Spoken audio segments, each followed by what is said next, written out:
తల్లిదండ్రులు చేసిన పాపం తప్పకుండా వస్తుంది. బ్లడ్ సర్క్యులేషన్ అంటామే, బ్లడ్ సర్క్యులేషన్ అంటాం.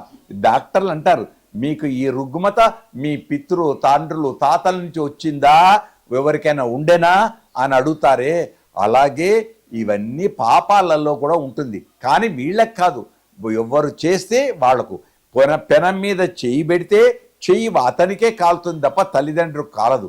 కానీ లోకంలో మనకు భయపెట్టడానికి తల్లిదండ్రులు చేసిన పాపం కూడా ఆ వంశంలో ఎవరు చేసినా వాళ్ళకు సంక్రమిస్తుంది అని మనం ఏర్పరచుకున్న నియమాలు. భయముకు ఆ పాపం చేయకూడదు, ఎవరికి నష్టం పరచకూడదని మనకు పెద్దలు ఏర్పరిచారు. కాకుంటే అలాంటివన్నీ కూడా దూరం చేయటానికి భగవద్ధ్యానం, సచ్చీలుడైనటువంటి ఒక పుత్రుడు పుడితే చాలు, గొప్పది. దీనికే భగీరథ ప్రయత్నం అంటాం. భగీరథుడు సగర చక్రవర్తి యొక్క సంతానమైన 60,000 వాళ్లను తరింపజేయటానికి గంగానదిని తెచ్చాడు. కనుక అలాంటి అనుమానాలు వద్దు, ఏ అనుమానాలు వద్దు. కాకుంటే వస్తుంది అని తెలిస్తే మనం ఆయన చెయ్యంది మనం చేస్తాం. ఒకటి ఇక్కడ బాగా గమనించాలి, తల్లిదండ్రులు చేసిన పాపం మనకు వస్తుందా అన్నప్పుడు 10 రోజులు ఆ సూతకంలో ఆయన యొక్క ఎముకలను తీసుకెళ్లి గంగలకు కలుపుతాం. ఎందుకు కలుపుతాం? అస్థి సంచయమని. తండ్రి ఎప్పుడైనా కాశీకి వెళ్ళాడో లేడో, బద్రికి వెళ్ళాడో లేదో, దాన ధర్మాలు చేశారో లేదో, కనుక నేను ఆయన సంతతిగా బ్యాంకులో అప్పుంటే ఎవరైనా మిత్రుడు బ్యాంక్ అప్పును తీర్చినట్టు, కొడుకు కూడా సంతానం మనమలు కూడా ఎవరైనా తీర్చినట్లు, అలాగే వాళ్ళ పాపాన్ని వీళ్ళు దూరం చేయటానికి ఈ కుంభమేళా స్నానాలు, గంగా నది స్నానాలు, దానాలు, ధర్మాలు ఇవన్నీ కూడా వాళ్లకు శ్రేయస్సుని ఇవ్వటానికే. అందుకే సంవత్సర సూత్కుడు అంటారు. సంవత్సరం వరకు దీక్షతో ఉండాలి. ఎందుకు? ఆయన కోసం మోక్షముకు లభించటానికి, మళ్ళీ జన్మ ఉండకుండా చెయ్యటానికి ఇవన్నీ మనం ఏర్పరచుకున్నాం. అందుకే 10వ నాడో, 12వ నాడో, 13వ నాడో కొత్త బట్టలు పెడతారు వచ్చిన బంధువులందరూ. కారణం, మళ్ళీ నువ్వు కొనకనన్నా వీటినే కట్టుకొని మీ తల్లిదండ్రులను స్మరిస్తూ ఉండు. అంతేకాదు, ఈ సూత్కం ఉండే ఈ రోజుల్లో ఇతరుల ఇళ్లకి వెళ్ళాం. ఎందుకు వెళ్ళామంటే మళ్ళీ స్నేహితులు, స్నోది, ఆటలు, పాటలు ఇవన్నీ వస్తాయి.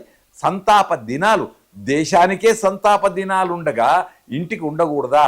కనుక మనకు పూర్వీకులు అందించినది గొప్పనైన వైభవం ఇది. జాతాశౌచం, మృతాశౌచం. మృతాశౌచమును చెడుగా చూస్తాం, జాతాశౌచమునేమో శుభంగా చూస్తాం. కానీ 2 శౌచములే. కనుక వీటి తెలిసి పాటిద్దాం. ఈ 2 రోజులు రెండిట్లో కూడా దేవాలయాలకు ఎవరు వెళ్ళరు. ఏ సమయం ఆకలి అయినప్పుడు అన్నం తింటాం, ఆకలి అయినప్పుడు అన్నం తింటాం. అన్నం ఒకటే కాదు, ఏది ఉంటే అది తింటాం. ఆకలి నిండా అయిపోయి తీరిందనుకో, అప్పుడు హాయిగా పడుకుంటాం. భగవంతుడికి కూడా అంతే.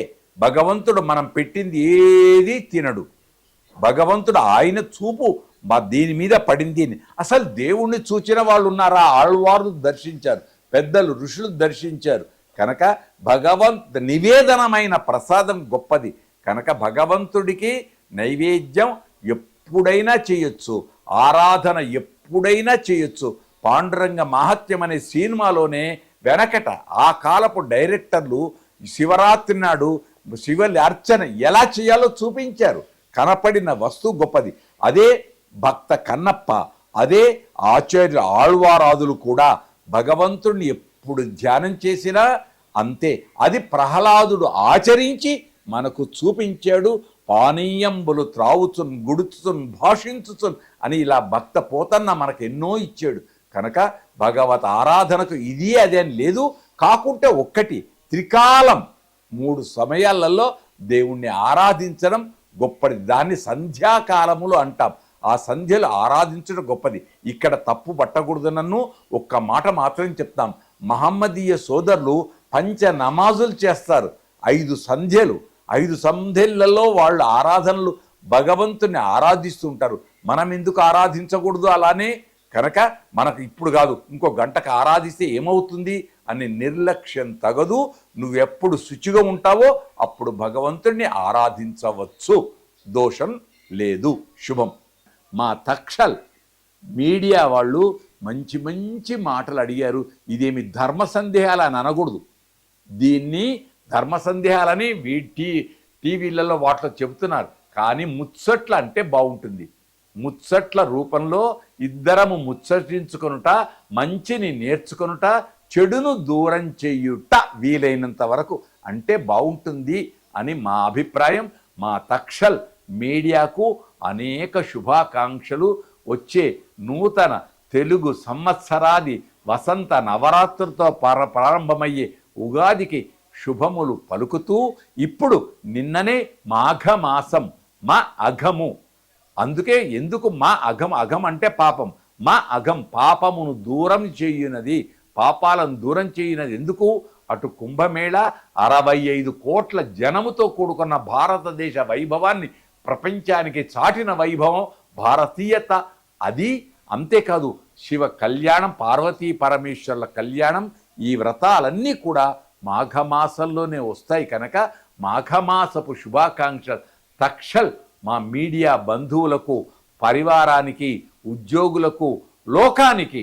సర్వే జనా సుఖినః భవంతు. ఇక్కడ మాకు కులము మతము ఏ భేదాలు లేవు, అందరము ఒకటే. ఏ జాతి నీదంటే మానవ జాతి అంట అనుకొని అందరం వర్ధిల్లుదాం, ఆనందాన్ని పంచుకుందాం. ఇల్లే దేవాలయం కావాలి. ఇంటిలో ఉండే విగ్రహం నడిచొచ్చే దైవాలే తల్లిదండ్రులు కావాలి. వాళ్ళని ఆరాధిస్తే చాలు, ఆనందాన్ని పొందేస్తాం అని దేవుణ్ణి ఆరాధించొద్దని కాదు, దేవుణ్ణి, ఇంటి దేవాలను ఆరాధిద్దాం. మన కుల ఆచారాలను, వంశ ఆచారాలను పాటిద్దాం. పెద్దలను గౌరవిద్దాం, వాళ్ళు చెప్పినట్లు ఇందాం. విద్య దదాతి వినయం, వినయాద్యాతి పాత్రతాం, పాత్రత్వా ధనమాప్నోతి, ధనాత్ ధర్మం తతసుఖం. ఇప్పుడు మేము చెప్పిన అన్ని హనుమలో ఉన్నాయి. ఆ హనుమ వైభవాన్ని అందుకొందాం, పట్టుకుందాం. మళ్ళీ యుగంలో హనుమ బ్రహ్మ అవుతాడు, సీత వరం ఇచ్చింది. ఆనందానికి సంతోషం. తక్షల్ అంటే తక్షశిల అనే యూనివర్సిటీ, విశ్వవిద్యాలయం అది. అందుకే సుపుత్రిక పేరు తక్షల్, ఆవిడ పేరుతో వర్ధిల్లుతుంది. కాబట్టి అటు మా ఇంటి ఆడపడుచైన తక్షల్ అమ్మాయికి శుభాకాంక్షలు. మా మీడియా సాంకేతిక నిపుణులు, వీడియోగ్రాఫర్స్, ఫోటోగ్రాఫర్స్, ప్రపంచానికి అందించే సాంకేతిక బంధువులకు అనేక శుభాకాంక్షలు. మా మాటలలో ఏదైనా స్ఖాళిత్యం ఉంటే, తప్పుంటే క్షమించుదురుగాక. మంచిని పట్టుకుందాం, చెడును పక్కకు వదిలేద్దాం. శుభం శుభం.